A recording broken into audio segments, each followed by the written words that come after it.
Hey everybody, it's Lauren Ray. I'm an occupational therapy doctoral student at MUSC, and I'm here to talk about sensory processing today. Sensory processing is defined as the organization of sensory information from the body and the external world that allows a person to interact effectively with their physical and social environments. This quote was derived from Jean Ayres. She is one of the heroes of sensory integration in our field of occupational therapy. She has studied it and produced multiple articles about it. She is known for her sensory integrative techniques, and I encourage every one of you to look her up. So, in order to understand our children's sensory diets and experiences, we first have to understand our own sensory diet. I think it's important to understand our bodies and what we like and what we dislike. And so I'm going to talk about my current likes for sensory and my dislikes. So first, I absolutely love the smell of candles. So using that olfactory stimulus, going on walks outdoors, getting that movement in is really helpful to me. And heated blankets. I love the feeling of warmth. I even could use one in probably the summer. Dislikes that I have never liked my neck to be covered by any type of clothing. So turtlenecks are a no for me. I don't like the feeling of certain textures like corduroy. I do not like loud noises around me. I can't focus and it's just too much for me. I also hate the sound of nails on a chalkboard. I think that is a similar one for everyone, or not for everyone, but it's similar for a lot of people. When I was younger, I really adored just holding animals, cuddling animals that were soft. This is my dog from when I was younger. He passed away, but his name is Jake. And that was the first day we got him. But I really loved messy play when I was younger as well. Me and my brother would get dirty from head to toe. We'd have mud all over us. My mom would come home and say, "What are you doing? Why are you so dirty?" And but yeah, and I just remember like all the things that I disliked as a child. I remember being put on a roller coaster, and it was one of those ones that went up and down constantly, and my stomach, it can't handle that. And I don't know what it is, but my mom would always say, "Oh, well, you never liked swings. You would always cry as a baby. You never wanted to be on them." So stuff like that vestibular movement was just really rough when I was a kid. I also dislike certain food textures like bananas and pickles. I like pickles now, but I didn't when I was younger. And then the last thing is socks. I had to have that line at the end of the sock in a certain spot, or else it would just disrupt my routine and I would have to fix it. And yeah, it was just really distressing to me. That's a little bit about me, though. We talk about the five senses a lot. I'm pretty sure if I asked a typical person how many senses they had, they would say five. And that's great. It's good to know those ones. But occupational therapists talk about three more, and that's the ones on the bottom, the vestibular system, proprioception, and interoception. And I talk about these in my other videos. And so if you want to know more about these, check those out. How do we process sensory inputs?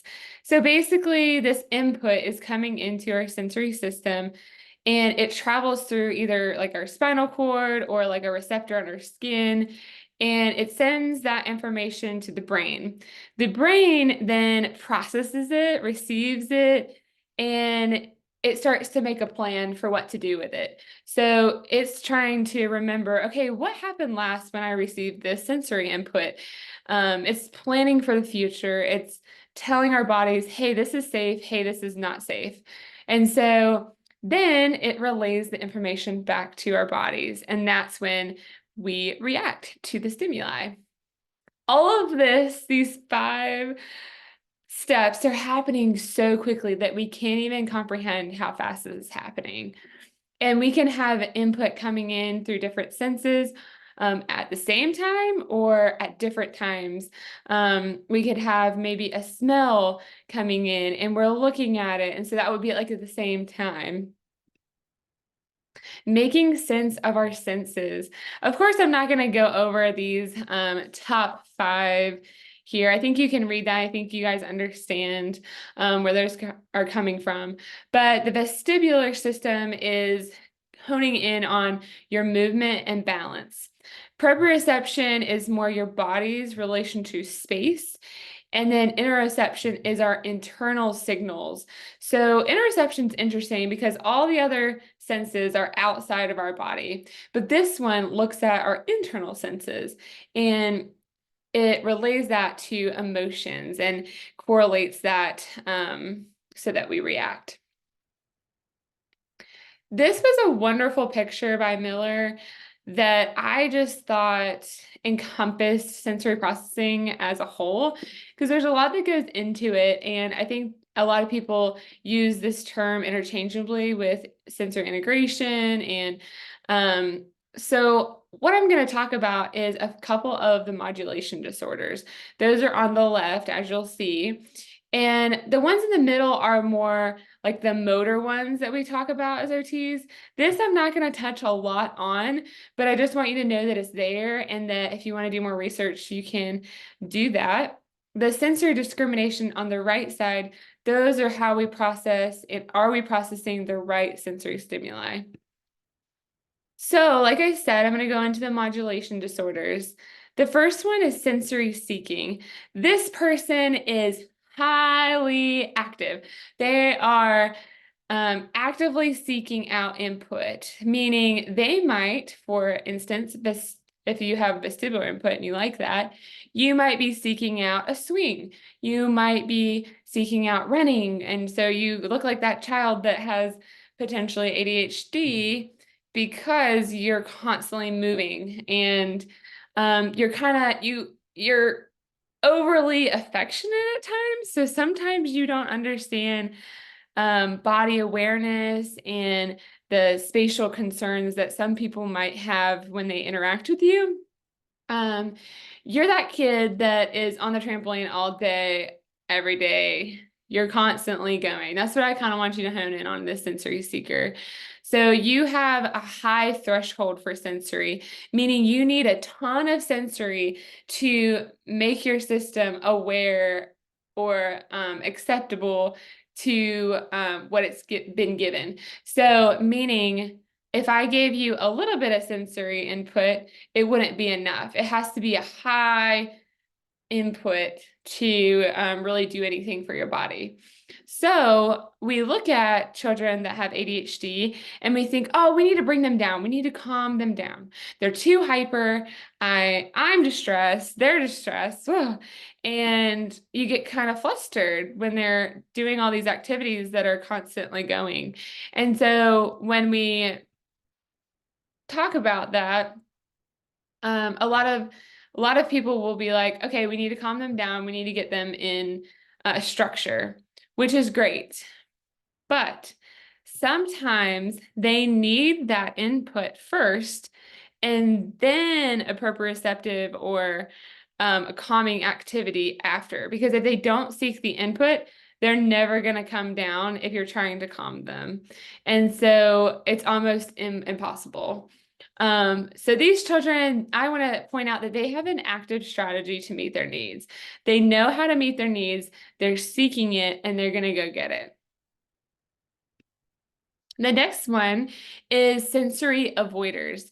These people have a low threshold for input and they have an active strategy to regulate against it. So they're going to be the ones that are really dysregulated by the sensory input that they dislike. So they might avoid anything with bright lights. If they have a sensory sensitivity to light, they might be the picky eater. They might be the one that doesn't like their teeth brushed, their hair brushed. They might ask you not to touch them because they just don't like that input. Hates being tickled. They are the ones that have rituals, routines, and they stick to them. They do not like change. So they are sensory avoiders.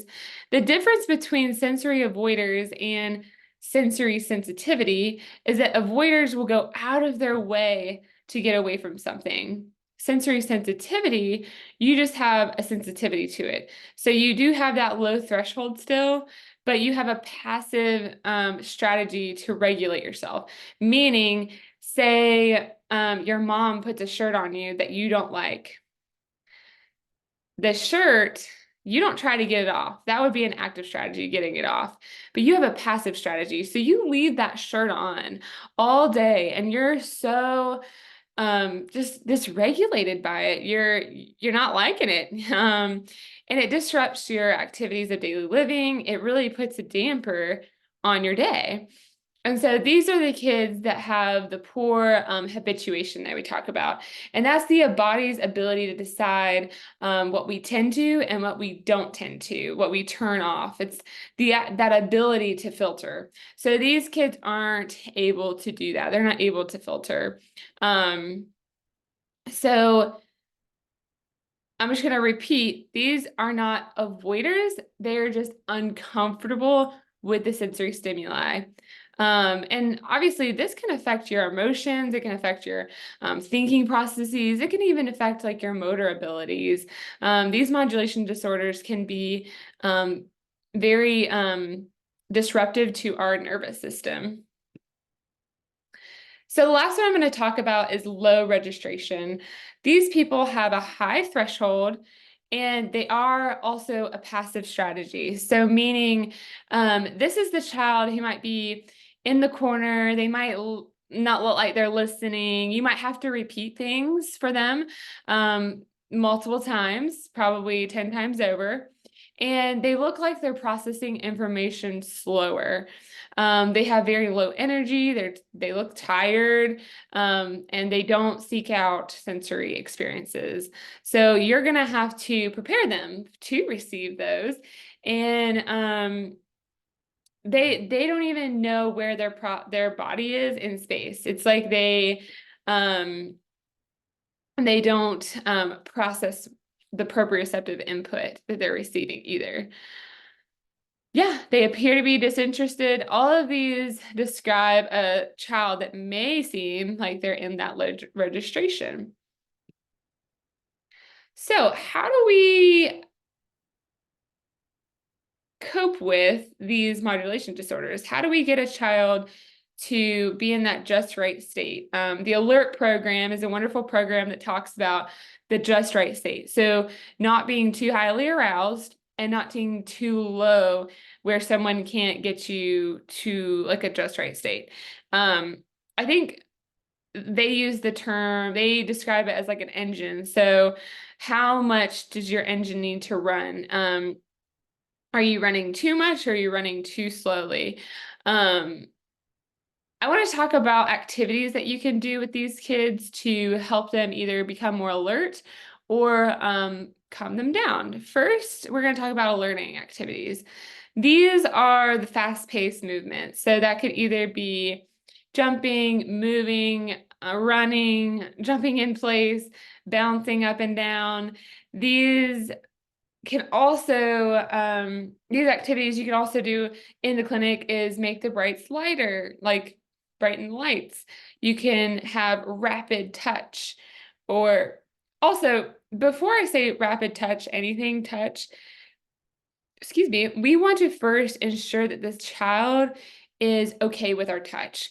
And so we don't want to just like randomly touch a person that we don't know. If the child is able to if they are verbal, we want to ask them, hey, is it okay if I put my hand on your arm? We never want to touch a child, especially within the foster care system, that we don't know their background, we don't know their history. We just want to make sure that they're okay with it and that we have consent. Now, if it's a child that's nonverbal, this is a little more difficult. Maybe you ask the caregiver, maybe you kind of show it on yourself first, what you're going to do. But these things can be, it can be very tricky, especially when our kiddos have gone through some traumatic experiences. It's a little different for a child that may not have.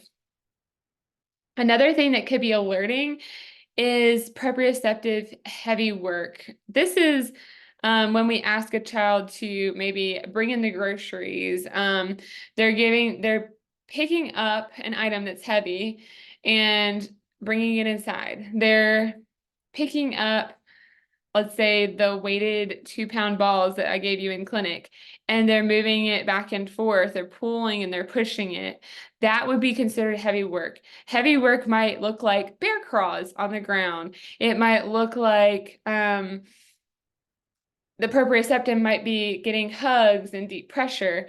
I talk about this in the video, so please look at it and kind of learn more about that proprioception. Listening to upbeat music. We all have a cell phone in clinic. We can definitely use this to our advantage in helping like build that alertness for the kids. And so if you think they're like so low, you can put on some fun music that's child friendly, of course. Cool air. I think a lot of people think of this as like something that, it may be calming as well because you might sleep with cool air. But if you get like a wild west gust of like cool air, typically it alerts you. The last thing that I want to talk about is scents. Citrus and mint are the ones that kind of alert children. And so maybe like doing aromatherapy in the future could be beneficial for their needs. Calming activities, deep pressure, so squeezes on our body. Kids that like to be hugged, they can put on tight clothing, maybe a blanket around them. The next one, proprioception and heavy work, you might say, oh, that was an alerting one, but it can be calming as well. So it changes based off the child, and you kind of just have to know when it's working for them and when it doesn't work for them. Light linear motions. This could be swinging back and forth, rocking back and forth. We talk about repetitive movements being very calming for babies, and this is true for like adolescents and older kids as well. Deep breathing. I think this is a great trick to know, or not trick, just practice, because I feel like even us, we don't really like think about our breathing and how it relates to our regulation. And so just being mindful of that, and if you see the kid like getting really high, let's bring it back down. Let's do some deep breaths together, and let's breathe in, hold it, breathe out, teach them how to breathe. Low frequency vibrations, this can be anything that has a low frequency. So maybe you're riding in the car, that you get like some type of vibration from that. Maybe you have like the speakers of some radio and you're getting that low frequency vibration through that. It could either be the massager items on Amazon that I showed you guys. It can be that, and that's a low frequency vibration. Using noise canceling headphones, this can help a child that may have autism coming into our clinic. A lot of the times you see it in this population, they'll be really dysregulated by outside sounds, and putting on these headphones can help them regulate. I would love to take this time to talk about the zones of regulation. This is a program curriculum that goes through explaining our emotions and identifying them with kids based off these 4 colors. And I think it gives a really good depiction of like, okay, we might be in the green zone when we're happy or focused, and then something happens and we get kind of like set off. So we get overwhelmed because it's too much work that we're focusing on. We're in school and we're focusing on this math problem, and we get overwhelmed. So now we're in the yellow zone, and we're really starting to get a little bit frustrated here. And then we're annoyed because we can't figure out this math problem. And so then we start to get angry, and we're super out of control because we can't figure this out. So then we go through, and now we're like super exhausted because we're just so angry, and we had a fit and we had a rage. But now we're back in the blue zone because now we're exhausted from all that experience. We're sad we didn't figure out the math problem, failed a test. We're in the blue zone now because we're just tired, we're hurt, this math test was hard. So I go through all those stages because I want you to see that these can happen either quickly or they can happen very like not very slowly, but they can go from different emotions very quickly.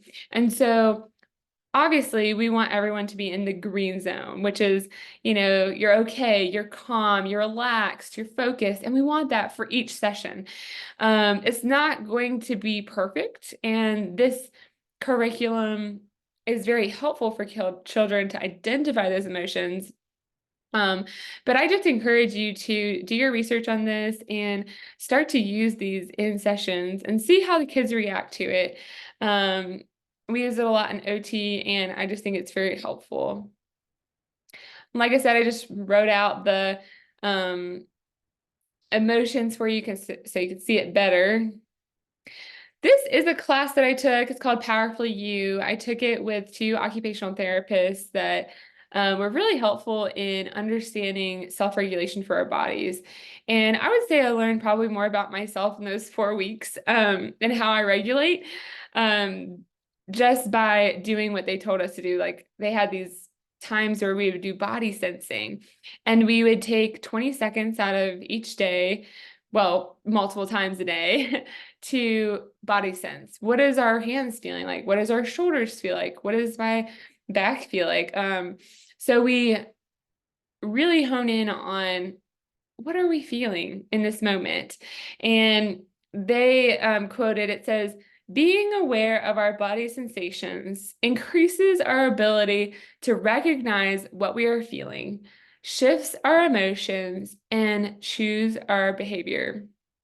So I think what they try to portray in all of their curriculum is that if we provide a way that a child can identify how they're feeling, feel safe in environments, and identify emotions and continue to work through these emotions can be hard. There's some deep things that these kids go through that we never had to in our day. So just being aware that these feelings and emotions, they create our behaviors. And once we start to teach kids how their body works and how understanding their emotions can help them with their behaviors and how they act and help them self-regulate, it's a really cool thing. And we see kids start to change their outlook and their perspective. So our brain is listening to these body sensations, and it's constantly trying to protect us.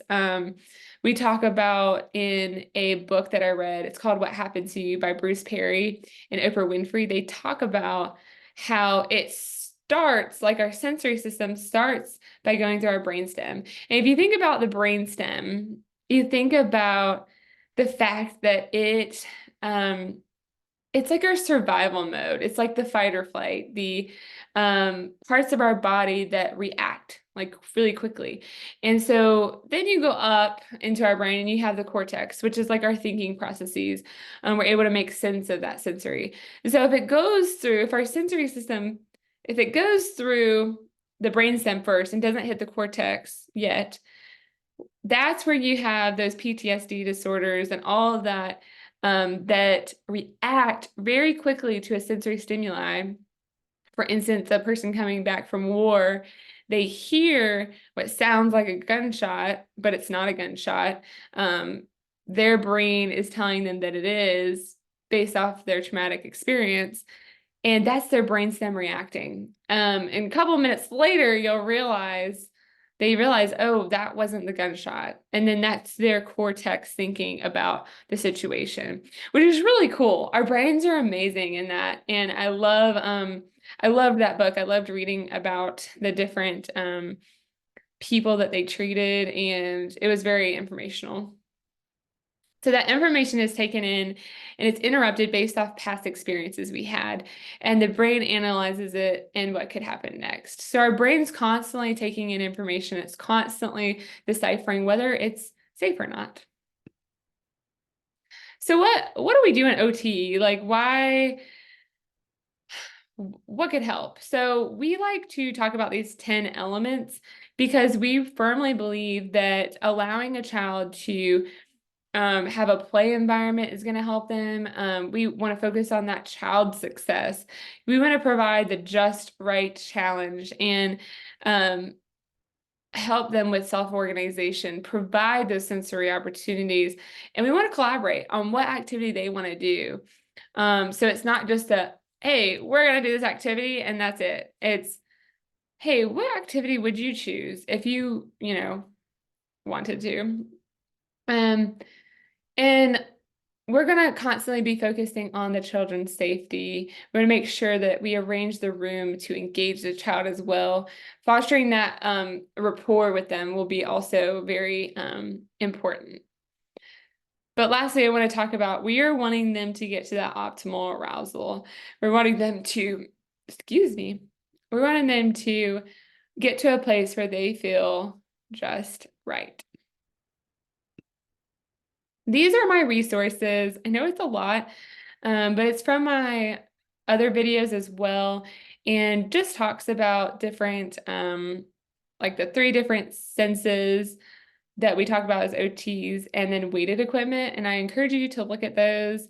They're very informational, and I hope you guys have a wonderful day. Thank you for your time, and I'll see you next time.